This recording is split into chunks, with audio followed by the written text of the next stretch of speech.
My favorite memory with my mom and dad was when I was about 16 years old. It was in the middle of summer vacation, and they took me, and just me, none of my siblings, to the zoo.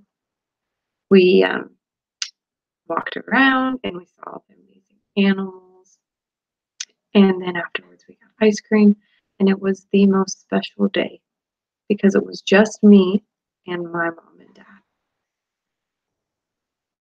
And I can't imagine that story with just my mom or with just my dad. That memory is because they were both there with me. There are 1 in 4 children in the United States that are raised in a single parent family. So today I want to discuss some of the positives that come from being in a single parent family and some of the not so positives of being in that situation. One of the downsides is your self-worth. I knew a lot of friends in high school who grew up in single family or single parent families, and they suffered a lot. They felt a lot of the time like it was their fault, like they did something wrong to make it so their parent left. Their parent didn't want to be in their life anymore. Not only does that blame fall on the child, but it also falls on the other parent that's left in that situation. Sometimes the other parent thinks, what could I have done differently? What could I have done to make my significant other stay so that we could raise this child together? And I think the important thing to remember in those situations is it's never anybody's fault. It's nobody's fault when things like that happen. But it's all a part of God's plan for that to happen. Another negative to being raised in a single parent family is academically. The kids tend to suffer more. I have this graph here I'm going to show. I think it's going to focus as well. So this blue line are the 2 parent families, and this green polka dotted line are the 1 parent families. And as we see, the schooling completed, this is high school and this is college, the schooling completed is much lower than the 2 parent families. There's a lot of different reasons for that. There are some times where kids need or feel the need to stop going to school to get a job to help support the family. If they have siblings at home, if they're the oldest, and they can feel that hardship and that responsibility on themselves.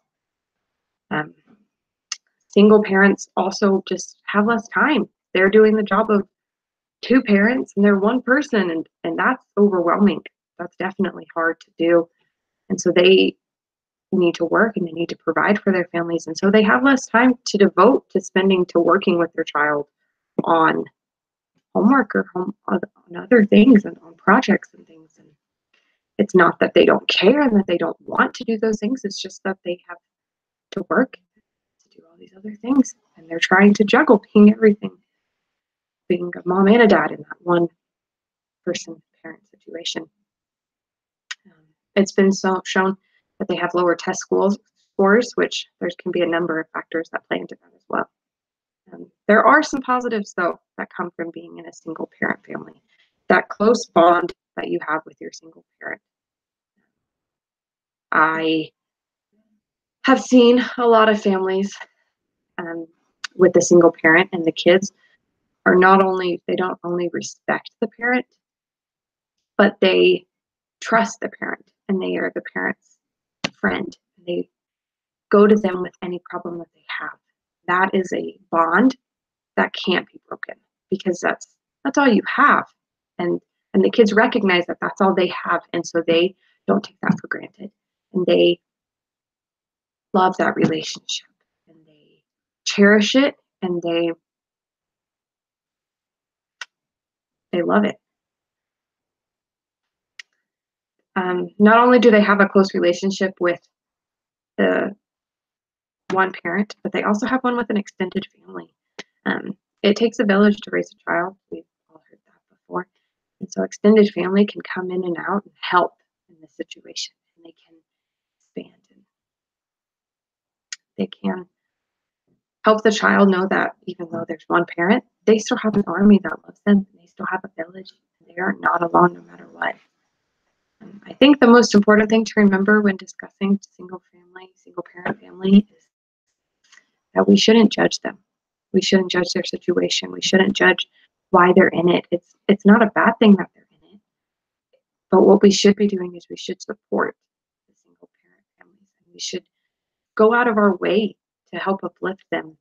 So I want to encourage all of you to find someone, to find a family, and to help that family, to know how you can best reach them and how you can be God's hand in their lives.